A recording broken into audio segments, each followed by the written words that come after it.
Hello friends, welcome back to my YouTube channel current affairs class. आज हम पढ़ेंगे 4 अगस्त 2021 के करंट अफेयर्स के बारे में।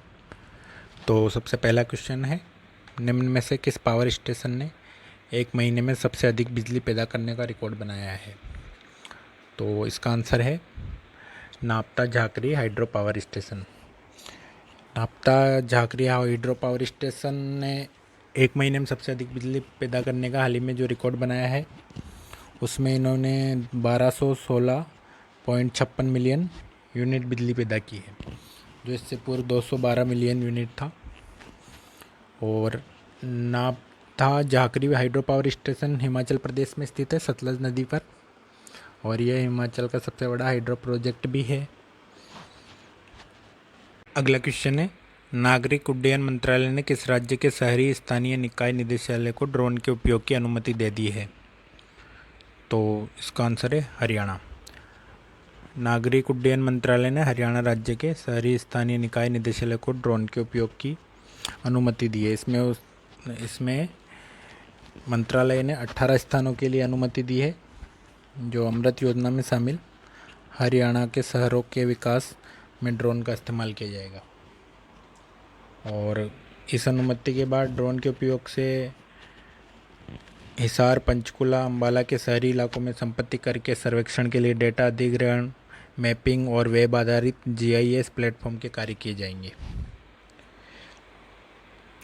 वर्तमान में नागर विमानन मंत्री हाल ही में बनाए गए ज्योतिरादित्य सिंधिया हैं, और इसके राज्य मंत्री जनरल वीके सिंह हैं।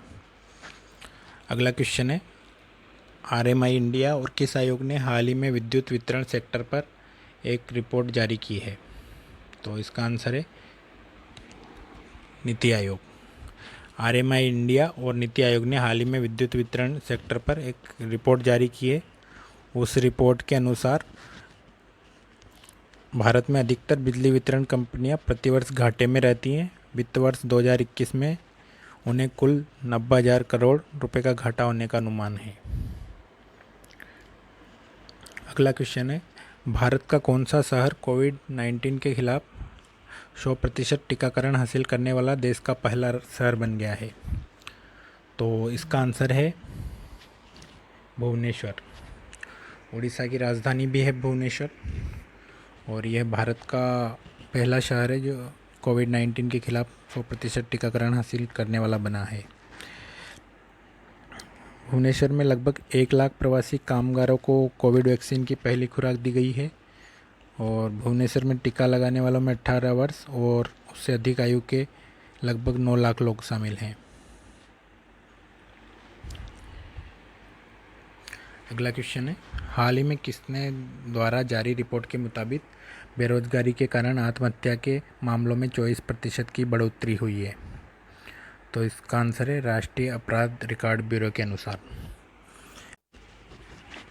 राष्ट्रीय अपराध रिकॉर्ड ब्यूरो के अनुसार 2016 से 2019 तक बेरोजगारी के कारण आत्महत्या के मामलों में 24% की बढ़ोतरी हुई है, और इन केस में सबसे ज़्यादा कर्नाटक राज्य से बेरोजगारी के कारण आत्महत्या वाले केस मिले हैं। अगला क्वेश्चन है, आईएमएफ ने गरीब देशों को कोविड से निपटने के लिए कितने अरब डॉलर की सहायता राशि मंजूर की है?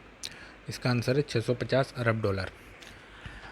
आईएमएफ अंतर्राष्ट्रीय मुद्रा कोष ने गरीब देशों को कोविड से निपटने के लिए 650 अरब डॉलर की सहायता राशि मंजूर की है, और यह वैश्विक आर्थिक स्थिरता को बढ़ावा देने में मदद करेगा।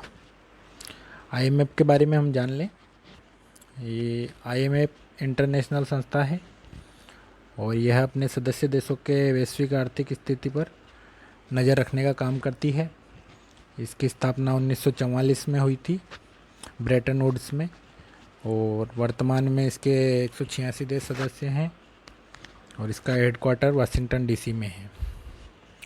अगला क्वेश्चन है, इनमें से किसने सामान्य बीमा व्यवसाय राष्ट्रीयकरण संशोधन विधेयक पारित कर दिया है? तो इसका आंसर है लोकसभा। लोकसभा ने सामान्य बीमा व्यवसाय संशोधन विधेयक पारित कर दिया है। अगला क्वेश्चन है, प्रधानमंत्री नरेंद्र मोदी ने हाल ही में डिजिटल भुगतान समाधान को बढ़ावा देने के लिए कौन सा इलेक्ट्रॉनिक वाउचर लॉन्च किया है? तो इसका आंसर है ई रूपी। प्रधानमंत्री नरेंद्र मोदी ने हाल ही में ई रूपी इलेक्ट्रॉनिक भुगतान समाधान को बढ़ावा देने के लिए इलेक्ट्रॉनिक वाउचर लॉन्च किया है। अगला क्वेश्चन है, हाल ही में किस बैंक को एजेंसी बैंक के रूप में सूचीबद्ध किया गया है? तो इसका आंसर है इंडसइंड बैंक। इंडसइंड बैंक को रिजर्व बैंक ऑफ इंडिया ने एजेंसी बैंक के रूप में सूचीबद्ध किया है। अगला क्वेश्चन है, हाल ही में इब्राहिम रईसी किस देश के राष्ट्रपति बने हैं? तो इब्राहिम रईसी हाल ही में ईरान के राष्ट्रपति बने हैं। ईरान के बारे में हम जान लें, ईरान की राजधानी तेहरान है और यहाँ की करेंसी ईरानियन रियाल है। अगला क्वेश्चन है, हाल ही में एमजी कार मोटर्स ने कनेक्टेड कार सॉल्यूशन के लिए किसके साथ साझेदारी की है? तो इसका आंसर है जियो। एमजी कार मोटर्स ने जियो के साथ कार सॉल्यूशन के लिए साझेदारी की है। अगला क्वेश्चन है, हाल ही में रशीद ईरानी का निधन हुआ, वे कौन थे? तो इसका आंसर है फिल्म समीक्षक। रशीद ईरानी एक फेमस फिल्म समीक्षक थे जिनका हाल ही में निधन हो गया। अगला क्वेश्चन है, हाल ही में किस बैंक ने दुकानदार ओवरड्राफ्ट योजना शुरू की है? तो इसका आंसर है एचडीएफसी बैंक ने। एचडीएफसी बैंक ने दुकानदार ओवरड्राफ्ट योजना शुरू की है।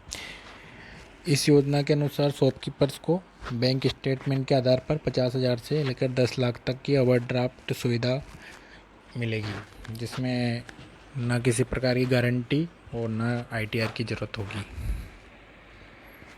अगला क्वेश्चन है, हाल ही में किस बैंक ने योनो के लिए सिम बाइंडिंग फीचर लॉन्च किया है? तो योनो ऐप एसबीआई बैंक की ऐप है जिसने हाल ही में सिम बाइंडिंग फीचर लॉन्च किया है। ये यानी कि जिस मोबाइल में ये ऐप डाउनलोड होगी उसमें रजिस्टर्ड नंबर की सिम भी होनी चाहिए, तभी ये काम करेगा। तो मतलब ये पहले से ज़्यादा सुरक्षित ट्रांजैक्शन कर दिया है अब। और एसबीआई के बारे में हम जान लें, एसबीआई के वर्तमान अध्यक्ष दिनेश कुमार खारा हैं और एसबीआई का हेडक्वार्टर मुंबई में है और एसबीआई की स्थापना 1 जुलाई 1955 को हुई थी। अगला क्वेश्चन है, हाल ही में किस देश के पूर्व कप्तान पारस खड़का ने अंतर्राष्ट्रीय क्रिकेट से संन्यास की घोषणा की है? तो पारस खड़का नेपाल के पूर्व कप्तान थे जिन्होंने अंतर्राष्ट्रीय क्रिकेट से संन्यास ले लिया। तो थैंक यू फ्रेंड्स, आज के लिए इतना ही। Please subscribe channel for new updates.